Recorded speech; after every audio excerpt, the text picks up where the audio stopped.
Did you see the video? Oh, I haven't seen this one. You haven't seen this video? They went after him? Oh, no, they got no. the guys. You haven't seen the video. No, like, that's the main video of what happens. By the way, this is the gold. You have to be ready because if you type that the guy's getting arrested, go to the video of them handcuffed. Oh, that's it? There you go. Wow, good. That guy got arrested. That's assault. Spit in my face. And look at this. This guy's smiling. They came in. They took him. They arrested all him. three of them. But good he's for not. him, He's not handcuffed. He's just leaving because he scored away. How many years are you in America? You can't speak English, bro. No one is as low as this dumbass bastard right here, spitting in my face and then running away behind the counter. Let me tell you, that's a horrible look. Yeah. That is the lowest of the low. And talking shit. And then his brother is like... You know what it is? Watch his brother's hand as he puts it on my neck right there. Like, once you start to play that... Press play. And I start to move, right there, he has his hand on my neck. You see that? Yeah. Yeah. Don't put your fucking hand on my neck, bro. This dumbass bastard Fred. You put your hand on my neck? That's why I slapped him right across his face. His brother spits on me and he pushes me. They think they own you. We're the landlord, so we own you. Yeah, you own me, you dumb motherfucker. I'm sorry to lose my temper over here, bro. But you know what I'm saying? They did the notion. And you're not a landlord, bro. You bought into an exchange. Collect your portion and get the hell out of there, bro. You're banned. They're walking out in handcuffs, these stupid bastards. The father and the two sons. And then he turns to me, he's like, this fucking idiot Fred. And he turns to me and he goes, eviction is coming.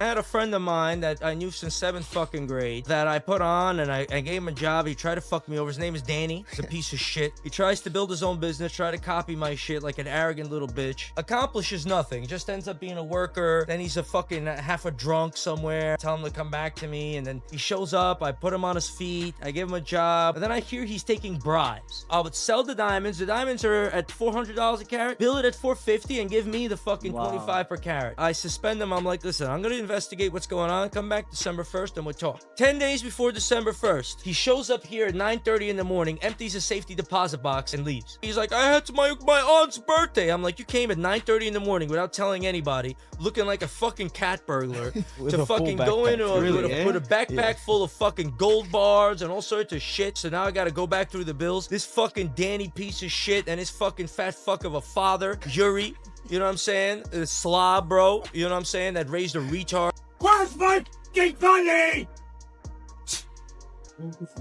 Where's my money? You know a situation is serious when it goes from a jewelry dispute to police sirens to hospital footage to arrests, and then ends with one side quietly admitting they're financially ruined. Because this wasn't supposed to happen like this. It wasn't meant to be public. And it definitely wasn't meant to explode across the internet. But now the footage is everywhere. The lawsuits are coming, and the owner of AK Diamonds is basically saying this entire situation destroyed him. And the wildest part? None of this started with a fight. It didn't start with police. It didn't even start with an argument. It started with one customer and one bracelet. By the end of this video, you'll understand how a single confrontation inside the Diamond District turned into one of the most damaging public meltdowns the jewelry world has seen in years, and why once it crossed a certain line, there was no coming back. To understand why this situation exploded the way it did, you need to understand the Diamond District itself. This isn't just another shopping area, it's one of the most reputation-driven environments in the world. Everything runs on trust, word of mouth, names, relationships, who you know, and who you don't cross. There are no second chances here. If your name gets stained in the Diamond District, it doesn't wash off easily. Jewelry isn't like buying sneakers or streetwear. People are handing over tens of thousands of dollars based on trust alone. They can't tell real from fake at a glance. They rely on reputations built over decades. That's what made this situation so explosive. Because once doubt enters the conversation, everything starts to crack. And that doubt started with one customer who believed he was buying something very specific. According to the customer, he believed he was purchasing a bracelet connected directly to TraxNYC. Not similar, not inspired, directly associated. He claims he was shown branding, photos, visuals that made it look official. He was told the piece was 14-karat gold, so he pays premium money, over $20,000. At that point, the deal is done. He walks away believing he owns a legitimate, high-quality piece tied to one of the biggest names in the diamond district. But eventually, something doesn't feel right. The bracelet gets tested, and when Traxx himself tests it on camera, the results are shocking. The gold content isn't just slightly off. It's nowhere near 14 karat. That's not rounding. That's not subjective. That's a serious discrepancy. And this is where the situation stops being a simple customer complaint and turns into a full-blown brand emergency. Because now imagine being Traxx in that moment. People are walking around wearing jewelry they believe is yours.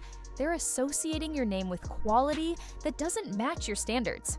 That's not just lost money, that's long-term damage. That's someone telling their friend, yeah, TraxNYC isn't what it used to be. And rumors like that can destroy years of work. Traxx knew exactly what was at stake. Instead of immediately pushing this onto lawyers, Traxx does something that shocks a lot of people watching. He pulls out his own money and refunds the customer in full. Over $22,000 plus extra for the inconvenience. And here's why that matters. Traxx didn't sell the bracelet. He wasn't legally responsible, but he understood something deeper. Reputation matters more than money. Once trust is gone, no amount of profit can fix it. By refunding the customer, Traxx immediately flips public perception.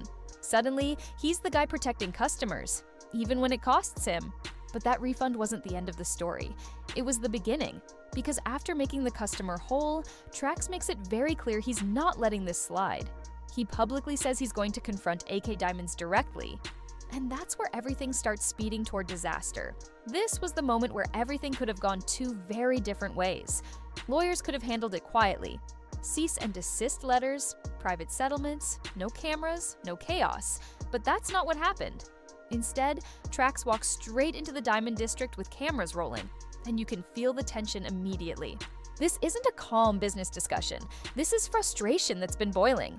He confronts the Akay Diamonds booth directly. Accusations fly. He claims they used his name, misrepresented gold quality, damaged his brand. Voices get louder, crowds start forming, phones come out. And anyone watching can tell this isn't going to end peacefully. At first, it's just words. Heated words. Aggressive words. But then something happens that completely changes the trajectory of this entire situation.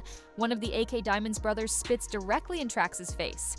And listen, that's not business anymore. That's not a disagreement. That's pure disrespect. That's the kind of action that flips a switch in anyone. From that moment on, everything spirals.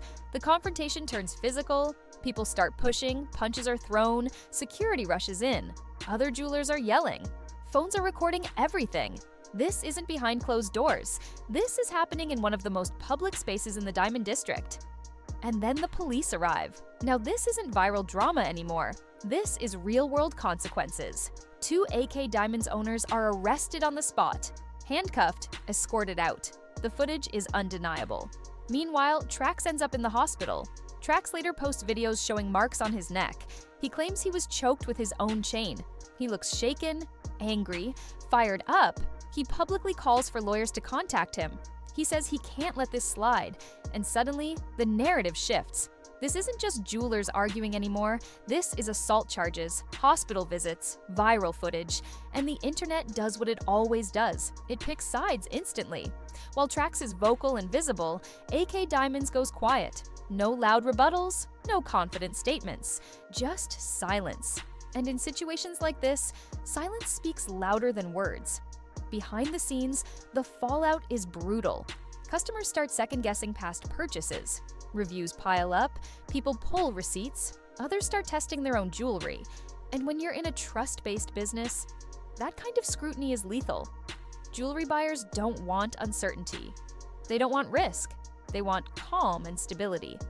This situation represented the opposite. Legal pressure mounts. Assault charges don't disappear. Lawyers need retainers. Court dates eat time and money. Then there's the civil side. Traxx openly encourages other alleged victims to come forward, and even a handful of complaints can drain a business dry. According to statements attributed to the Akay Diamonds owner, sales dried up almost overnight. Foot traffic vanished, longtime trust evaporated.